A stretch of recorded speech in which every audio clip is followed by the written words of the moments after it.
Güzel mahsusuyla Sebep Hanım'ın bildiği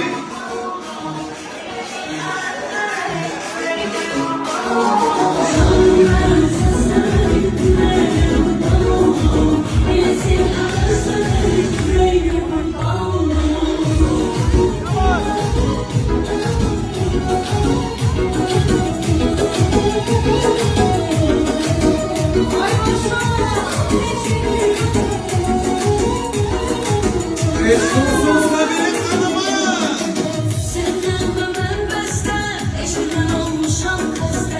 Hemen sen yüreğim anam, diyelim gözlerimizde. Senden ve ben beste, eşinden olmuşam kaste. Hemen sen yüreğim anam, diyelim gözlerimizde.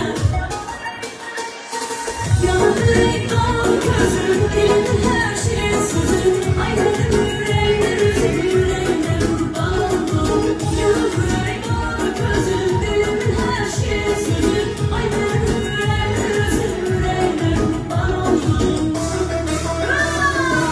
Canımdan seslemeyin, yüreğimde kurban oldum. Elesin hemen söyleyin, yüreğimde kurban oldum. Canımdan seslemeyin, yüreğimde kurban oldum. Elesin hemen söyleyin, yüreğimde kurban oldum.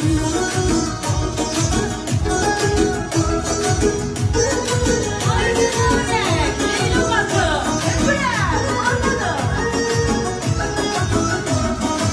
Senin güneşim ayım, Tanrı'dan en şirin payım.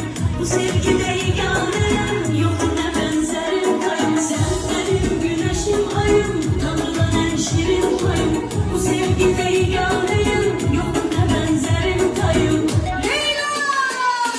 Yandı kan gözüm, elin